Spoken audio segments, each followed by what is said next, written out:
तो आप तमाम का बेहद शुक्रिया कि आप लोग यहाँ पर आए। आपका बहुत बहुत शुक्रिया। मैं आज जो नतीजा आया एमआईएम पार्टी के सिलसिले में, और अभी नतीजे आना बाकी है, जो अब तक नतीजा आया, जो बिहार का नतीजा जिसमें एमआईएम पार्टी के अब तक 5 उम्मीदवार कामयाब हुए, और जुबली हिल से हमने जिस कैंडिडेट को सपोर्ट किया वो भी कामयाबी मिली।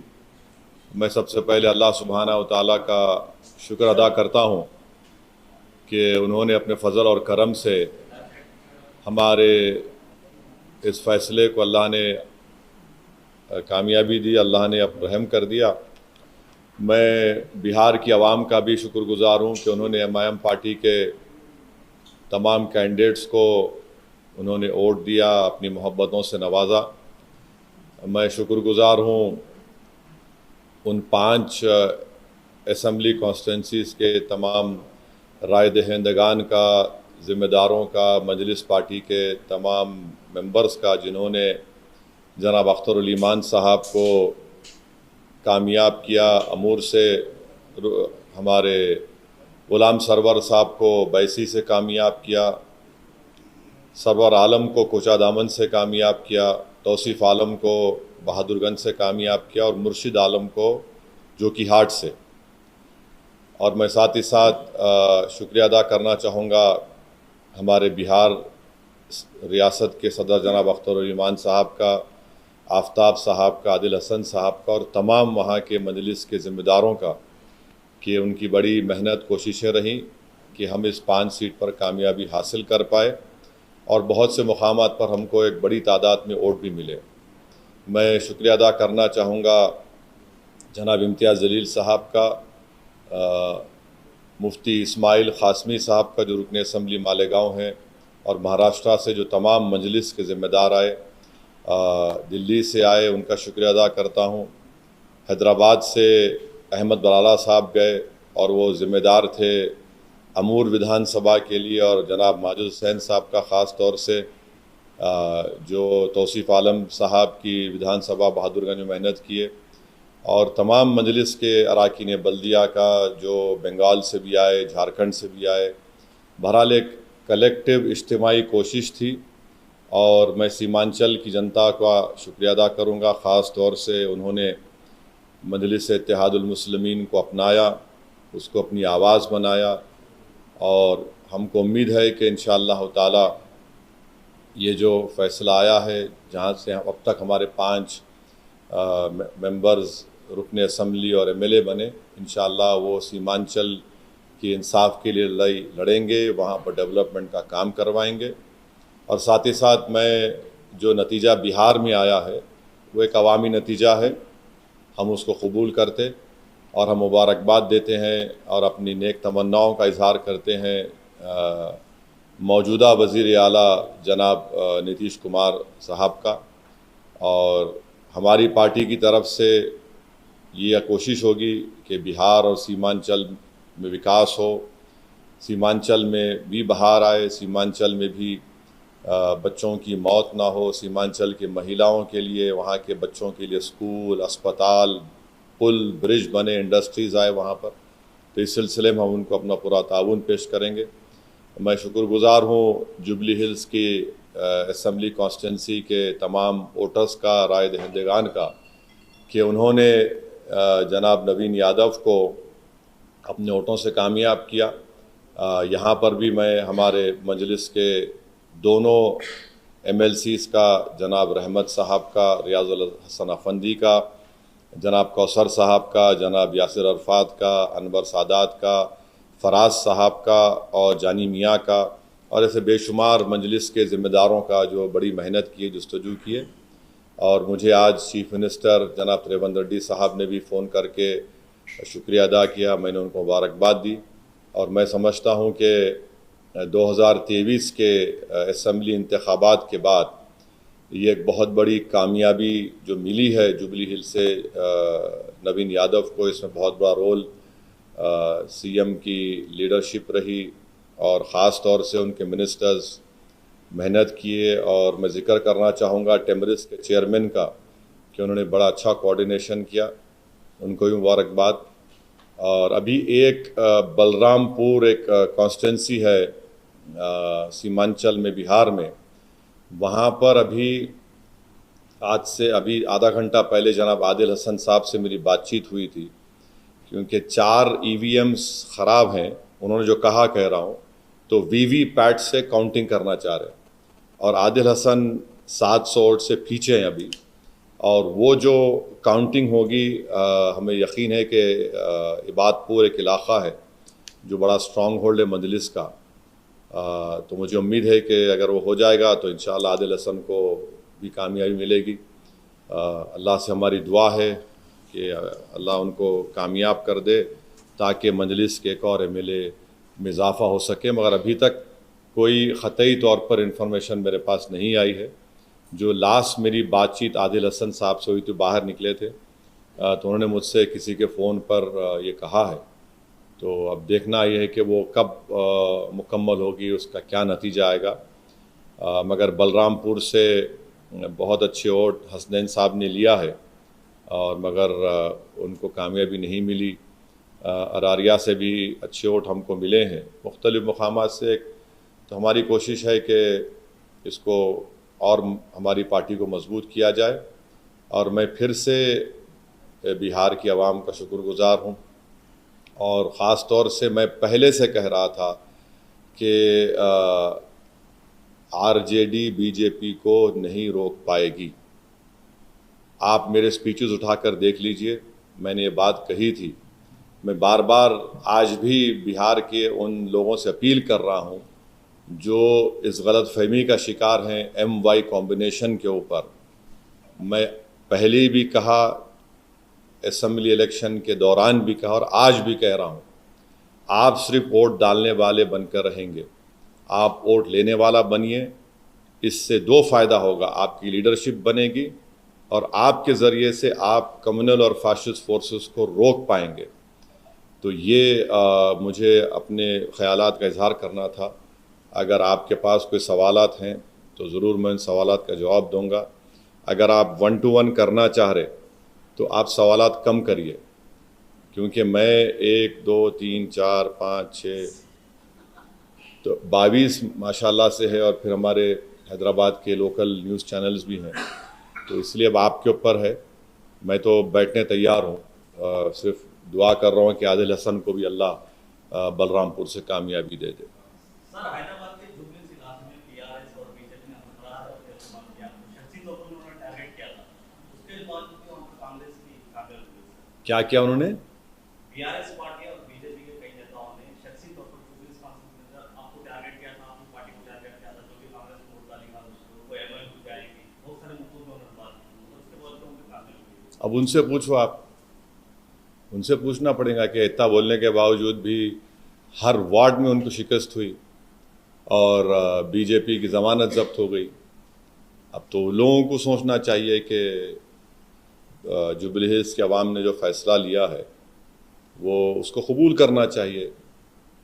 हम भी बिहार में नहीं जीते, क्या मैं भी बोलूं कि हमारे हसनैन साहब ठाकुरगंज से 78,000 वोट लेके हारे? मैं बोलूं कि 50,000 वोट राजद वाले क्यों लिए? तो ये अब वो लोग बोल रहे हैं तो खिचियानी बिल्ली खंबा नोचने के बराबर है। मैं क्या बोल सकता हूँ? नहीं, ठहरो ठहरो ठहरो भाई, आप कोई पूछना चाहेंगे तो। सर, TDR सर से जब पूछा गया तो यही बोले कि हम तो मैच खड़े में असद साहब तुम चले गए, दोस्त क्यों ना रहा, हम उस पर सवाल। देखिए, ये संगम पिक्चर का गाना अच्छा दिखता, ये सियासत है। मैं अपनी पार्टी को लेके आगे बढ़ना चाहता हूँ। मैं किसी के इंतज़ार में या फिराक में नहीं ठहर सकता। मैं आपको पहले से बोला था जब आप तमाम लोग दारुसलाम को आए थे कि क्यों आप नवीन यादव की तायीद कर रहे। मैं आपको बोला था कि BRS का वोट गिर गया है, अब इससे बढ़ के पूर्व आपको क्या होना। आप वहीं ठहरे रहिए। मैं तो रोक नहीं पाऊंगा, मगर मैं नहीं ठहर सकता ना। मैं एक पार्टी का जिम्मेदार हूं। मेरे को अपनी पार्टी को जब लेके हम बिहार जा रहे उत्तर प्रदेश में काम हो रहा है शौकत साहब की क़यादत में, वो भी आके बड़ी मेहनत किए, सब लोग आए। तो अब इसमें क्या अब मैं क्या बोल सकता हूँ, अब उनको सोचना चाहिए। और आने साहब जो बात सामने आई, आपको यहाँ पर जो लोग तारीफ करके वोट मांगने की शेरपेट में इलाके में आपके तौर पर बिहार में आके आपको फिर बीजेपी का प्रोग्राम बनाना मिलेगा। ऐसा है भाई, बाज़ लोग समझते कि मुझे गाली देकर अपने नंबर बढ़ा लेंगे अपने पार्टी में। चलिए अच्छा है, हमारी वजह से अगर आपके मुझे गाली देने से आपका नंबर बढ़ रहा है अपनी पार्टी में तो कोई बात नहीं। हम तो भारत की सियासत की लैला हैं, ये तमाम हमारे मजनू हैं। और बाज़ वक़्त होता क्या कि अज़हरुद्दीन का गुस्सा असदुद्दीन पे निकालते, तो मैं क्या कर सकता हूँ उस पर, कोई बात नहीं, चलते रहता। मगर अवाम ने, अल्लाह सुब्हानहू व तआला ने हमारे फ़ैसले की लाज रख ली और हम उम्मीद करते कि चीफ़ मिनिस्टर रेवंत रेड्डी इस बड़ी कामयाबी को लेकर और अच्छा करेंगे तेलंगाना की आवाम के लिए। शहर में जो इंफ्रास्ट्रक्चर की अभी कमी है, सिविक एमिनिटीज़ है, सीवरेज लाइन है, इस वाटर सप्लाई है, 2 BHK का है, इस सबको अच्छा इम्प्रूव करेंगे और ताकि तेलंगाना और जुबली हिल्स में डेवलपमेंट करवाएंगे ताकि इससे आवाम का, गरीब आवाम का फ़ायदा हो सके। आने वाले बल्दिया इंतखाबात में क्या कांग्रेस के साथ काम? नहीं, इतना जल्दी कुछ बोल नहीं सकते। जब सही वक्त आएगा उस वक्त कुछ मैं अपनी राय का इज़हार करूँगा। मुझे अपने पार्टी के ज़िम्मेदारों से मशवरा करके ये फ़ैसला लेना पड़ेगा। अभी तो बहुत जल्दी है, कुछ नहीं बोल सकता हूँ। महागठबंधन की जो नतीजे इसमें आप देख रहे हैं सर, वो आप किस नजरिए से देखते हैं कि कहाँ पर महागठबंधन की क्या या फिर उन्हें अवैध फैक्टर यूज करना चाहा? आरजेडी के तेजस्वी यादव ने आपको एक्सप्रेस भी कहा था और फिर 18% मुसलमानों को रखते हुए नाम डिप्टी सीएम के नाम ना देना, तो क्या ये तमाम जादू बेकार चला गया वहाँ पर? अब जाहिर है वो अपनी शिकस्त का तज्जिया करें तो उनको पता चल जाएगा बहुत से चीज़ों का। मगर ये हमको नज़र आ रहा था, यहाँ पर कई ऐसे सहाफ़ियाँ हैं, इन्हों बाद में आप ऑफ द रिकॉर्ड पूछ लो उनसे, मैं उनको क्या बोला था, कितने सीट आएंगे एनडीए को। तो ऐसे कई हमारे सहाफ़ी दोस्त हैं, हमारे दोस्त हैं। मैं सबसे एक एप्रीहेंशन का इजहार कर रहा था कि देखो ये लोग इस तरह आगे बढ़ रहे हैं। तो बड़ी अफसोस की बात है कि मेरी बात जो मैंने करा था वो सच हो गई, जिसका ख़दशा था मेरे को। तो अब ये उनको सोचना है कि क्यों वो लोग बीजेपी को नहीं रोक पा रहे। अगर आप ये समझते कि मुझे गाली दे के, मुझ पर पत्थर मार कर, मुझ पर उंगलियां उठाकर, मुझे कुछ बोल कर आपका गम हल्का हो जाता है तो बी माई गेस्ट। मगर अगर आप वाकई में कुछ कोर्स करेक्शन करना चाह रहे, अब जैसा मैं सुना अखिलेश यादव का स्टेटमेंट आया, उन्होंने बोले SIR की वजह से, कब तक आप ऊपर बकवास बात करेंगे? छोड़िए इसको, आप देखिए आपकी कमजोरी कहाँ है। अगर आप इस तरह से सोचते रहेंगे कि हम ये हैं और हमको जनता वोट डालेंगी, ऐसा नहीं होने वाला है। आपको सबसे पहले तो आपको बड़ा हम्बल होना पड़ेगा। अगर आप ये समझेंगे कि हम राजा हैं और वोटर हमारी प्रजा है तो वो ज़माना ख़त्म हो गया। अगर बिहार में इलेक्शन लड़ते हैं तो ये कहा जाता है कि वोट करने के लिए आए, जबकि जनस्वराज ने अब तक खाता भी नहीं खुला। तो आप इस पर क्या कहना चाहते हैं? एक बात सुनिए, अगर इंडिया अलायंस नहीं जीत रहा वहाँ पर, कितने 30 सीटों पर शायद, अब नहीं मालूम काउंटिंग कि 30 ऑड सीट, 34 पे अगर तो आप बोल सकते कि दूसरे समाज ने हमको वोट नहीं दिया? आप नहीं बोल सकते ना। क्या आप बोल सकते इस कास्ट ने हमको वोट नहीं दिया? आप नहीं बोलते। मगर आप ये समझते कि मुसलमान आपका एक कैप्टिव है, बंधुआ मजदूर है। कब तक आखिर ऐसा आप बोलते रहेंगे? और हम तो मुस्लिम समाज से अपील कर रहे हैं कि आप वोट डालने वाले मत बनिए, सिटीजन बनिए। वोटर मत बनिए, सिटीजन बनेंगे तो सिटीजन राइट्स आपको मिलेंगे। अगर आप वोट डालने वाले बनेंगे तो फिर इलेक्शन के बाद आपको सिर्फ ना सिर्फ भुलाया जाएगा बल्कि आप पर जो आफतें आती हैं उसको रूफ भी नहीं बोलते। ये हम कंसिस्टेंटली बोल रहे हैं। उम्मीद करते हैं कि इस नतीजे से पूरे देश में एक पैगाम जाएगा, ख़ास तौर से अल्पसंख्यक समाज के माइनॉरिटीज़ को, मुसलमानों को, और जो सेकुलर जहन रखने वाले लोग हैं। हम उम्मीद करते हैं कि वो देखें कि क्या क्या रीजंस हैं। आप उठाकर सिर्फ दो चीज़ों को बोल देंगे तो फिर ये नहीं होने वाला है। पप्पू यादव ने कहा था कि अगर आमोर एमआईएम जीतती है तो वो पॉलिटिक्स छोड़। अब नहीं मालूम उनको कौन कौन छोड़ के, बहुत से लोग छोड़ के चले गए उनको। अब और कौन कौन छोड़ते, उन्होंने क्या करते, मेरे को नहीं, मैं तो नहीं बोला ऐसा। मैं ये बोला हूँ कि पहला इलेक्शन हम आ रहे थे, हम बोले सीमांचल नहीं छोड़ेंगे।